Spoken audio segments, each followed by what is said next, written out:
दोस्तों कैसे हैं आप सब। मुझे उम्मीद है आप लोग बहुत अच्छे होंगे। दोस्तों आज हो चुका है 14 जून 2021। तो आज की बिहार की टॉप न्यूज लेकर आए हैं आपके लिए। दोस्तों वीडियो स्टार्ट करने से पहले आपसे एक रिक्वेस्ट है, अगर आप नए हैं इस चैनल पर तो फिर चैनल को सब्सक्राइब करके बेल आइकन को भी प्रेस कर दीजिए और साथ में वीडियो को लाइक कर दीजिए, अपने दोस्तों के साथ शेयर भी कीजिए। तो चलिए दोस्तों स्टार्ट करते हैं आज की पूरे बिहार की टॉप न्यूज।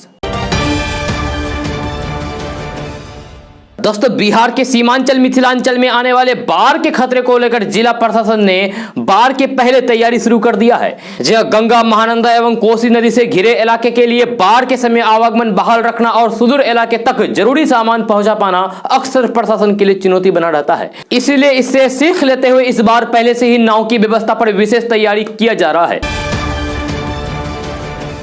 दोस्तों बिहार में कई शिक्षकों पर नौकरी जाने का खतरा मंडराने लगा है।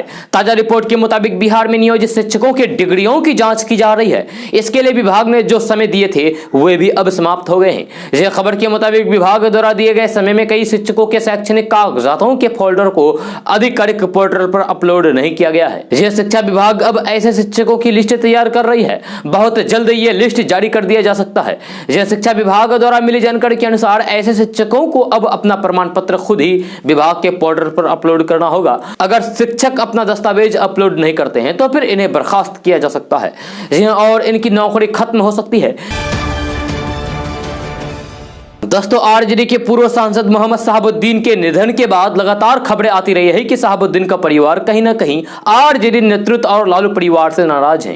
यह इन तमाम खबरों के बीच और शहाबुद्दीन समर्थकों की नाराजगी को नजरअंदाज करते हुए लालू यादव के बड़े लाल तेज प्रताप यादव शहाबुद्दीन के गांव भी पहुंचे थे। लेकिन लालू यादव की गैर मौजूदगी में तेजस्वी यादव का शहाबुद्दीन के घर अब तक नहीं पहुंचना कहीं ना कहीं पुराने संबंधों में आई दरार का संकेत दे रहा है। ऐसे में लालू परिवार और शहाबुद्दीन के कुनबे के बीच की दूरी का फायदा अब ओबीसी उठाने की फिराक में है। जी हां, बिहार में ओबीसी की पार्टी एआईएमआईएम के विधायक के आज सिवान के प्रतापपुर स्थित शहाबुद्दीन के घर पहुंचे। यह शहाबुद्दीन के बेटे और समाजसेवी ओबीसी के विधायकों ने मुलाकात की।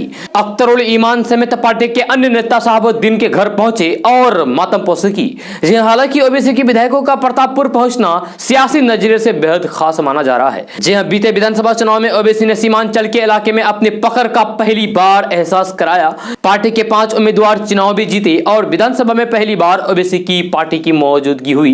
लेकिन अब ओबीसी कहीं ना कहीं बिहार के दूसरे इलाकों में भी अपनी पार्टी का विस्तार चाहते हैं। यह जाहिर है शहाबुद्दीन के कुनबे और लालू परिवार के बीच बड़ी दूरी का फायदा राजनीतिक तौर पर उठाने की कोशिश ओबीसी कर सकते हैं। जी हां, ओबीसी के विधायकों का शहाबुद्दीन के घर पहुंचना इस नजरिए से देखा जा सकता है। सियासी जानकार मानते हैं कि अगर ऐसा हो गया तो फिर शहाबुद्दीन के समर्थकों की लालू परिवार से नाराजगी को ओबीसी अपने साथ जोड़ना चाहेंगे।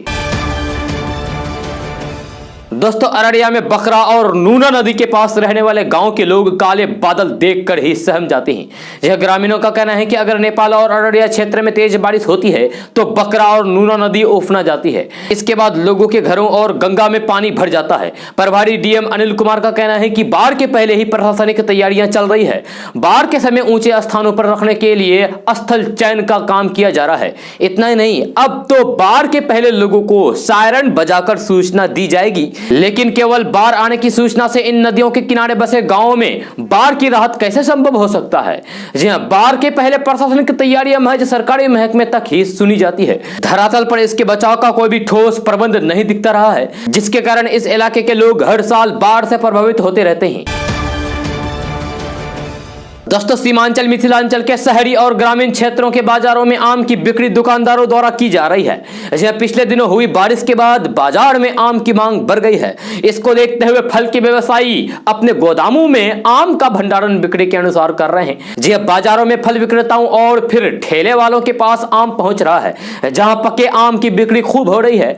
लेकिन आमों को खरीदने से पहले इस बात का ध्यान रखना जरूरी है कि बाजार में बिक रहे आम स्वाभाविक रूप से पके हैं या फिर दुकानदारों द्वारा कार्बोहाइड्रेट सहित अन्य केमिकल का उपयोग करके इसे पकाया गया है, यानी कि दवाई वाला आम। इसके लिए बाजार में बिक रहे पके आम को खरीदने से पहले जांच परख लें, क्योंकि अगर कार्बाइड या फिर किसी भी अन्य केमिकल से आम पकाए गए होंगे तो फिर उसे खाने पर स्वास्थ्य को नुकसान हो सकता है। दरअसल आम को पकाने के लिए दुकानदारों द्वारा कार्बाइड सहित अन्य केमिकल का उपयोग किया जा रहा है, यानी कि दवाई से आम को पकाया जा रहा है। आपको बता दें कि सीमांचल मिथिलांचल सहित पूरे बिहार में अन्य प्रदेशों से प्रतिदिन कार्बाइड कार्बाइड सहित अन्य रसायनों से पकाए गए आम को बड़ी मात्रा में लाया जा रहा है। ट्रकों से सीमांचल मिथिलांचल में आम की बड़ी खेप प्रतिदिन पहुंच रही है। यह जानकारों की माने तो बाजार से लाए गए आम को खाने से पहले अच्छी तरीके से धो लेना चाहिए, उसके कुछ देर बाद उसे उपयोग में लाना चाहिए। यह दुकानदार ग्राहकों के स्वास्थ्य की अनदेखी करके अधिक पैसा कमाने के चक्कर में कार्बाइड का अधिक उपयोग करके आम को पकाने का काम कर रहे हैं। यह कार्बाइड से पके आम को खाने से लोग बीमार भी पड़ सकते हैं। यानी कि अगर आप दवाई से पके हुए आम को खाएंगे तो फिर आप बीमार भी पड़ सकते हैं। जानकार कहते हैं कि प्राकृतिक रूप से पके आमों की ऊपरी सतह में चमक दिखाई पड़ती है, जबकि रसायन से पकाए गए आम की ऊपरी सतह सिकुड़ी हुई दिखाई पड़ती है। साथ ही प्राकृतिक रूप से पका हुआ आम पूरी तरीके से पीला नहीं दिखाई पड़ता है, जबकि रसायन से पका हुआ आम ऊपर से पीली दिखाई पड़ती है। दोस्तों, केंद्रीय कैबिनेट में जनता दल यूनाइटेड यानी कि जेडीयू के शामिल होने को लेकर जेडीयू अध्यक्ष आरसीपी सिंह ने जो बयान दिया है, उसके बाद बिहार की राजनीति अचानक से गर्म हो गई है। जी हां, आरसीपी सिंह के बयान के बाद आरजेडी ने कहा है कि केंद्रीय कैबिनेट में शामिल होने के लिए जेडीयू व्याकुल है। जी हां, आरजेडी के राष्ट्रीय महासचिव श्याम रजक ने कहा है कि नीतीश कुमार अब तक विशेष दर्जे की मांग करते रहे हैं और फिर बिहार को विशेष राज्य का दर्जा मिले बगैर अगर कैबिनेट में वे शामिल होने जा रहे हैं तो फिर इस बात को समझा जा सकता है कि उन्होंने स्पेशल स्टेट्स के मुद्दे को हथकंडे के तौर पर इस्तेमाल किया। जी हां, आरजेडी के राष्ट्रीय महासचिव और बिहार के पूर्व मंत्री श्याम रजक ने कहा है कि सीएम नीतीश कुमार की पार्टी जनता दल यूनाइटेड के नेता केंद्रीय मंत्रिमंडल में शामिल होने के लिए बेचैन हैं। मेरी शुभकामनाएं हैं कि वे केंद्रीय मंत्रिमंडल में शामिल हो जाएं, लेकिन वे बिहार को विशेष राज्य का दर्जा दिलाने के मुद्दे को नहीं भूलें। यह बिना विशेष राज्य के दर्जे को बिहार में विकास की गति नहीं बढ़ाई जा सकती है। दोस्तों, बॉलीवुड अभिनेता अक्षय कुमार, अमिताभ बच्चन, अनुपम खेर समेत कई लोगों ने कांग्रेस के शासनकाल में पेट्रोल की बढ़ती हुई कीमतों पर जमकर सरकार की आलोचना की थी, लेकिन अब जबकि पेट्रोल की कीमतों में रिकॉर्ड स्तर की बढ़ोतरी हुई है तो इन अभिनेताओं की चुप्पी पर सवाल उठाए जा रहे हैं। यह बॉलीवुड एक्टर कमाल आर खान यानी कि केआरके ने पेट्रोल की कीमतों पर सवाल उठाते हुए अक्षय कुमार पर तंज कसा है। उन्होंने कहा है कि जब पेट्रोल 60 रुपए प्रति लीटर था तब दिक्कत थी, लेकिन अब उन्हें कोई दिक्कत नहीं है। केआरके ने अपने ट्विटर अकाउंट से ट्वीट किया है और लिखा है कि 106 रुपए 25 पैसे प्रति लीटर पेट्रोल की कीमतों में ऐतिहासिक उछाल के लिए हर देशवासियों को बधाई। अब हमारे कनाडाई सुपरस्टार अक्षय कुमार को कोई दिक्कत नहीं है, लेकिन जब पेट्रोल 60 रुपए लीटर था तब उन्हें दिक्कत हो रही थी। जी हां, आपको बता दें कि कांग्रेस के शासनकाल में जब पेट्रोल की कीमतों में बढ़ोतरी हुई थी तब अक्षय कुमार ने सरकार पर जमकर निशाना साधा था। फरवरी 2012 में किए गए अपने ट्वीट में अक्षय कुमार ने लिखा था कि दोस्तों, मुझे लगता है कि अब साइकिल साफ करके सड़कों पर आने का वक्त आ गया है। 2011 में भी अक्षय कुमार ने एक ट्वीट किया था जिसमें उन्होंने लिखा था कि पेट्रोल की कीमतों के बढ़ने के बाद मुंबई वाले लोग लाइन में लगे हुए हैं, मैं अपने घर तक नहीं पहुंच सका। अमिताभ बच्चन ने भी कांग्रेस सरकार में पेट्रोल की बढ़ती कीमतों पर तंज कसा था।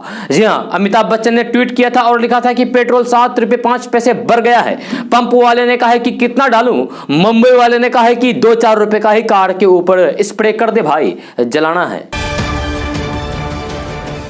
दोस्तों, बिहार में अनलॉक 2 की शुरुआत 16 जून से हो रही है। 15 जून की रात 12 बजे तक अनलॉक 1 प्रभावी रहेगा। इसके पहले अनलॉक 2 में दी जाने वाली छूट पर व्यापक विमर्श होगा और अनलॉक 1 की समीक्षा होगी। सीएम नीतीश कुमार खुद कई जगहों पर घूम घूम कर देखेंगे कि आम लोग अनलॉक 1 के गाइडलाइंस का पूरी तरीके से पालन कर रहे हैं या फिर नहीं। सभी जिलों के डीएम से अनलॉक के संबंध में फीडबैक लेंगे। अंत में उच्च अधिकारियों के साथ आपदा प्रबंधन ग्रुप की बैठक में अनलॉक 2 में मिलने वाली छूट पर फैसला हो जाएगा। इस बार अनलॉक में कई छूट मिलने की संभावना है। आपको बता दूं कि अनलॉक 2 की जब शुरुआत होगी उसमें से कई छूट दी जा सकती है। उनमें से है कि सभी तरह की दुकानों और प्रतिष्ठानों को रोज एक समय सीमा तक दुकान खोलने की छूट मिल सकती है। जी हां, मॉर्निंग वॉक और बच्चों की खेल मनोरंजन के लिए पार्क खुल सकते हैं। धार्मिक स्थलों को कुछ बंदिशों के साथ छूट मिल सकती है। शादी विवाह और श्रद्धा में 20 से अधिक लोगों के शामिल होने की छूट मिल सकती है। स्कूलों को फिलहाल बंद ही रखा जा सकता है।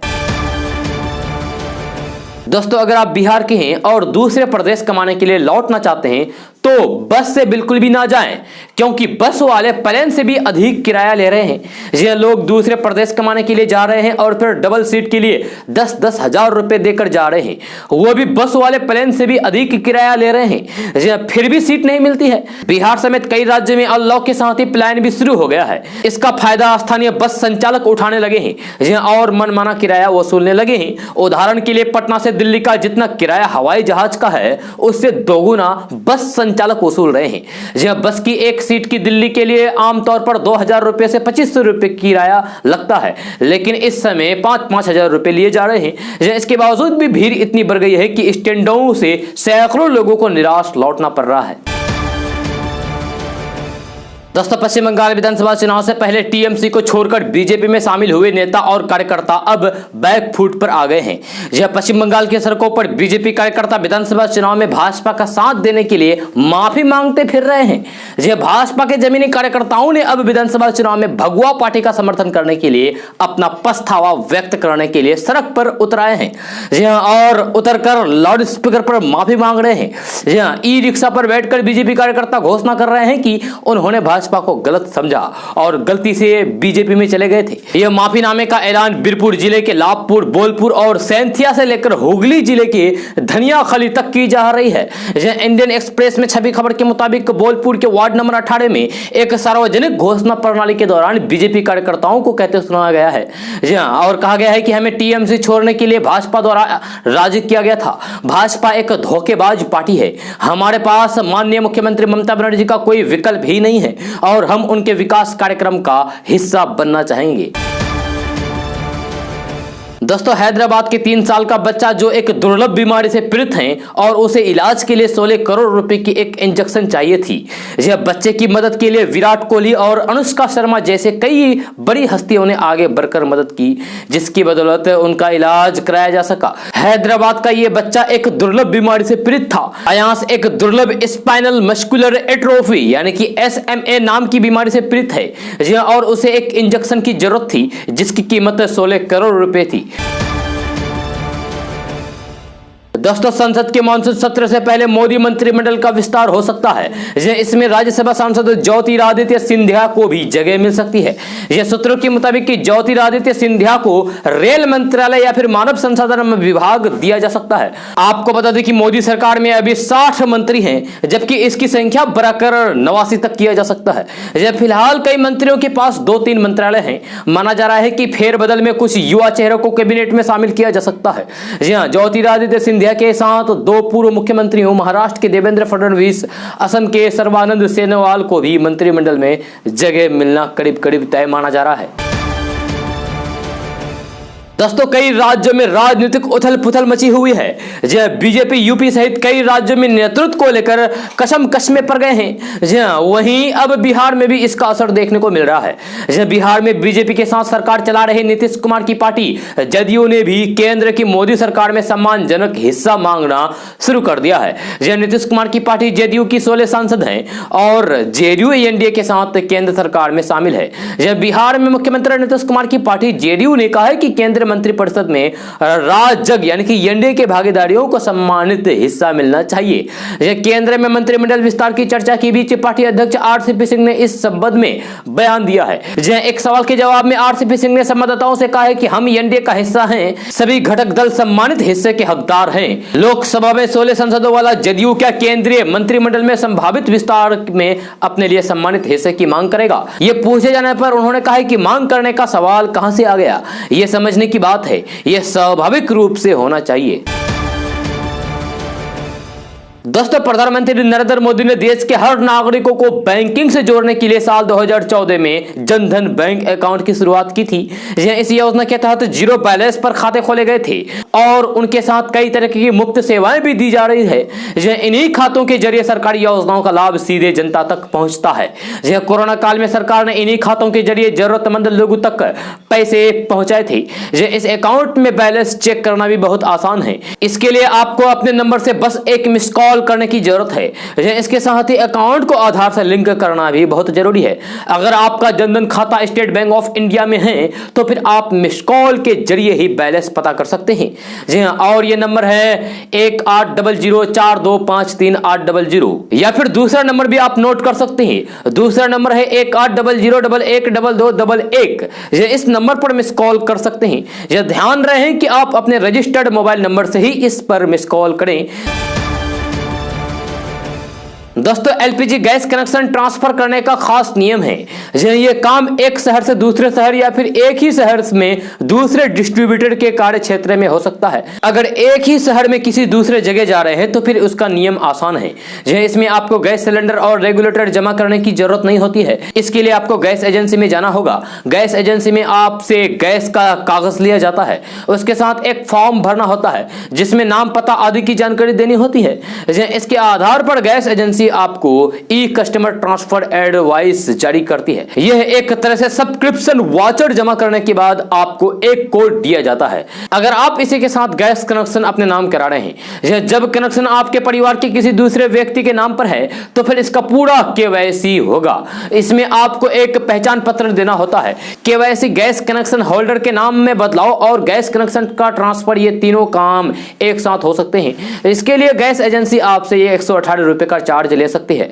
इसके साथ ही जब आप नई गैस एजेंसी में जाएंगे तो फिर वहां 58 रुपए देकर नया पासबुक प्राप्त कर सकते हैं। जब आप ईसीटीए लेकर नई गैस एजेंसी में पहुंचते हैं तो वहां भी कुछ कागजी कार्रवाई होती है। सबसे पहले तो आपको घर के पते का कागजात देना होगा। इसके लिए बिजली, टेलीफोन, पानी या फिर गैस का बिल दे सकते हैं। जब बिल पर आपका नाम होना चाहिए। अगर आप किराएदार हैं तो फिर रेंट एग्रीमेंट से भी काम चला सकते हैं। बिजली बिल आदि का जिक्र रेंट एग्रीमेंट पर होना चाहिए। सीटीए के साथ नई एजेंसी में जाते हैं तो फिर वहां पुराने एजेंसी से मिले कोड की मांग की जाती है। यह कोड ईसीटीए पर लिखा होता है। यह कोड लेने के बाद नई एजेंसी आपको सब्सक्रिप्शन वाउचर लौटा देगा। वहां आपका नाम दर्ज हो जाएगा। दोस्तों, जम्मू कश्मीर पर कांग्रेस के वरिष्ठ नेता दिग्विजय सिंह की हालिया टिप्पणी इन दिनों चर्चाओं का हिस्सा बनी हुई है। अब इसी का बचाव करते हुए पार्टी नेता तारिक अनवर ने प्रतिक्रिया दी है। उन्होंने बीते शनिवार को प्रतिक्रिया देते हुए कहा कि संविधान से धारा 370 के प्रावधानों को निरस्त करने से पाकिस्तान को अंतर्राष्ट्रीय मंचों पर कश्मीर मुद्दे को उठाने का मौका मिला। इसके परिणाम स्वरूप भारत की व्यापक वैश्विक आलोचना हुई। इसी के साथ उन्होंने आगे कहा कि इस मुद्दे पर दिग्विजय सिंह की टिप्पणी कांग्रेस के रुख के अनुरूप है। इसके अलावा एक वेबसाइट से बातचीत में तारिक अनवर ने कहा कि 2019 में धारा 370 को निरस्त करके और जम्मू कश्मीर को केंद्र शासित प्रदेश बनाकर भाजपा ने पाकिस्तान को कश्मीर के मुद्दे को अंतर्राष्ट्रीय मंचों पर बार-बार उठाने का मौका दिया। लंबे समय से कश्मीर का मुद्दा अंतर्राष्ट्रीय मंचों पर नहीं उठाया जा रहा था, लेकिन भाजपा के नेतृत्व वाली केंद्र सरकार की वजह से पाकिस्तान को नए मौका मिला है, जिसके कारण दुनिया भर में भारत की आलोचना हो रही है। आगे तारिक अनवर ने यह भी कहा कि दिग्विजय सिंह ने वही बात कही है जो कांग्रेस कार्य समिति 2019 से कर रही है।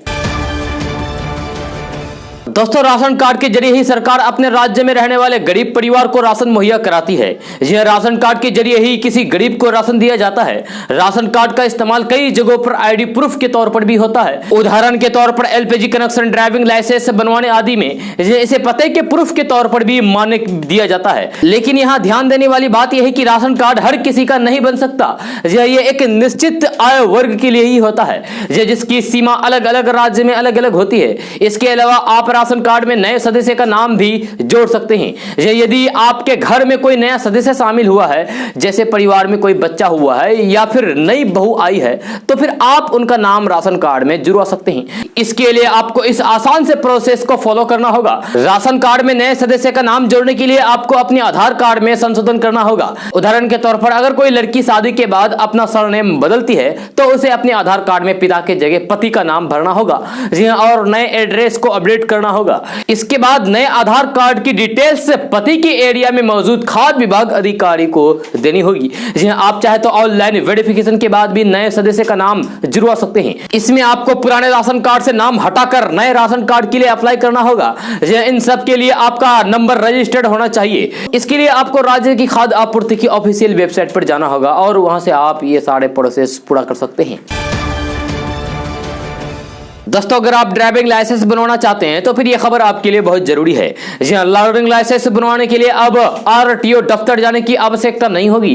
कोई भी व्यक्ति घर बैठे लर्निंग लाइसेंस बनवा सकता है। नई व्यवस्था 1 जुलाई से शुरू की जानी है। जी सरकार की योजना थी कि लर्निंग लाइसेंस बनवाने की व्यवस्था को खत्म कर दिया जाए। जी वाहन चालकों को पूरी तरीके से प्रशिक्षण देने के बाद अस्थायी ड्राइविंग लाइसेंस दे दिया जाए। इसके लिए केंद्रीय मोटर वाहन अधिनियम को संशोधित करना पड़ता है।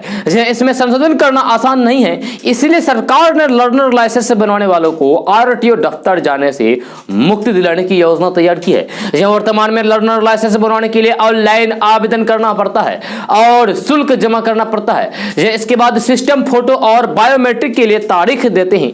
इस तारीख पर आवेदक को आरटीओ दफ्तर जाकर बायोमेट्रिक और फोटो खिंचवाना होता है। ऑनलाइन परीक्षा देना पड़ता है। परीक्षा पास होने के बाद 2 से 3 दिन के बाद लर्नर लाइसेंस मिल जाता है।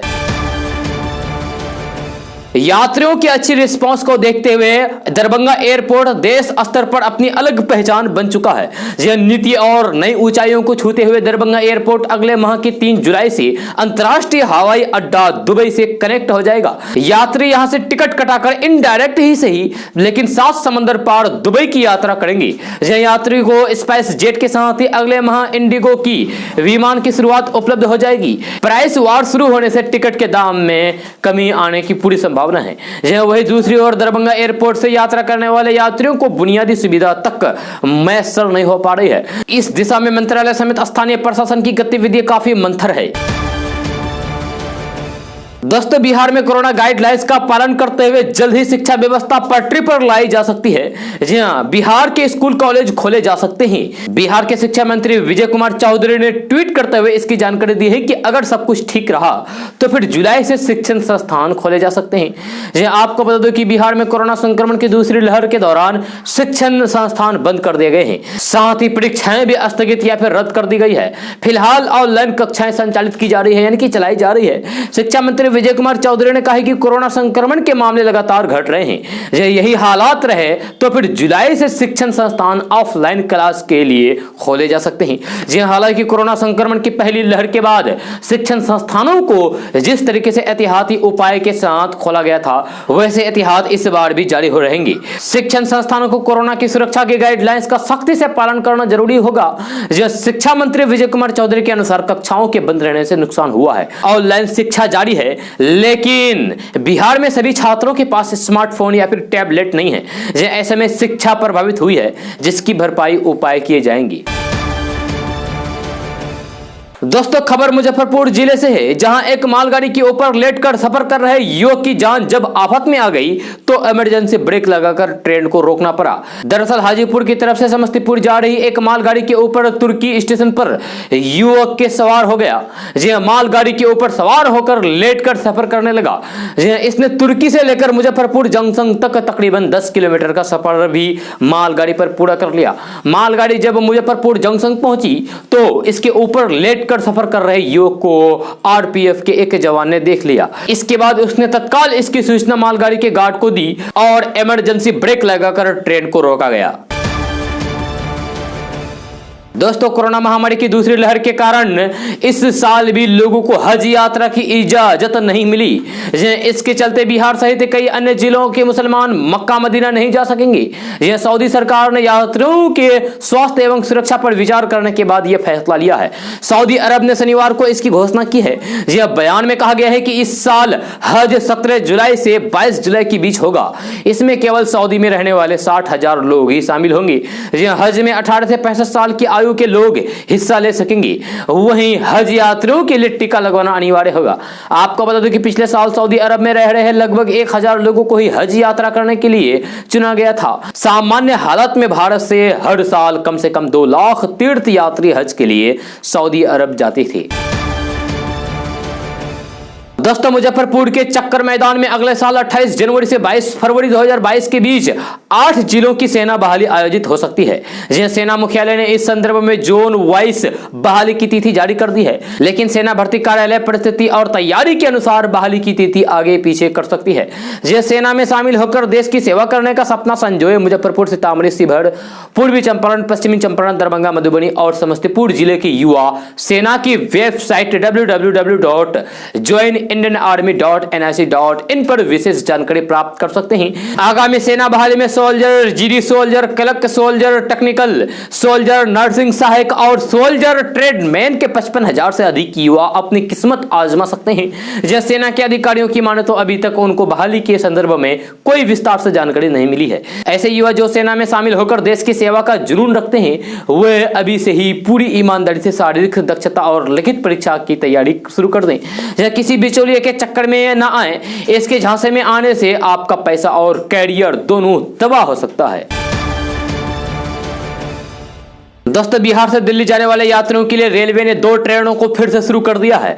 ये 2 ट्रेनें हैं भागलपुर से आनंद विहार टर्मिनल जाने वाली गरीब रथ एक्सप्रेस और मालदा टाउन से भागलपुर होकर नई दिल्ली जाने वाली न्यू फरक्का एक्सप्रेस। 15 जून को गरीब रथ एक्सप्रेस भागलपुर से खुलेगी, जबकि new Farakka express Malda town से। शनिवार को आरक्षण सिस्टम में दोनों ट्रेनों की फीडिंग की कर दी गई है। संभावना है कि जल्द ही इसकी बुकिंग शुरू हो जाएगी। अभी ट्रेनों में बर्थ की स्थिति और उपलब्धता नहीं बताई जा रही है। अगर आज से बुकिंग शुरू होती है तो यह उपलब्ध हो जाएगा। ये ट्रेन अभी स्पेशल के रूप में शुरू कराई जाएगी। इसमें सेकेंड सीटिंग के लिए भी आरक्षण करना होगा। दोस्तों, शराबबंदी वाले बिहार में शराब का धंधा धड़ल्ले से चल रहा है। यह पुलिस की तमाम कराई भी शराब तस्करों का मनोबल तोड़ नहीं पा रही है। शराब माफियाओं ने पुलिस की नाक में दम कर रखा है। बिहार के कई जगहों से तो आए दिन शराब तस्करों को गिरफ्तार करने गई पुलिस पर हमलों की खबर आती रहती है। यह शराब तस्करों पर बड़ी कार्रवाई करते हुए मद्य निषेध पुलिस के स्पेशल ऑपरेशन ग्रुप ने शनिवार को पूरे बिहार में ताबड़तोड़ छापेमारी की। इस दौरान 10,000 लीटर से अधिक विदेशी शराब जब्त की गई। इस दौरान शराब लदे 3 ट्रक, 2 कार और 1 पिकअप वैन को भी जब्त किया गया। जब पुलिस की टीम ने शराब तस्करों में शामिल 27 लोगों को भी गिरफ्तार किया गया। जहां मुजफ्फरपुर, दरभंगा, सुपौल और समस्तीपुर से शराब की सबसे अधिक बरामदगी हुई। इसमें सुपौल से अकेले 3324 लीटर शराब पकड़ी गई। दरभंगा, मुजफ्फरपुर में भी एक ट्रक जब्त किया गया, जिनकी गिनती देर रात तक जारी थी। संभावना है कि इसकी मात्रा 5000 लीटर से भी अधिक होगी। दोस्तों, बेगूसराय में एक बार फिर से पुलिसकर्मियों का करतूत सामने आया है, जहां खुलेआम एक पुलिसकर्मी गाड़ी छोड़ने के नाम पर रिश्वत ले रहे हैं।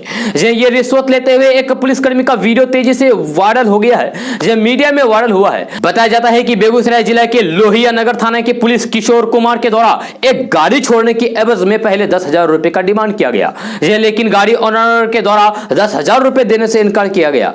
फिर बाद में गाड़ी ऑनर के द्वारा 2,000 रुपए दिया गया, तब जाकर पुलिस के द्वारा उस गाड़ी को छोड़ा गया। जी हां, आप तस्वीर में देख सकते हैं कि किस तरीके से एक पुलिसकर्मी के द्वारा रिश्वत दी जा रही है।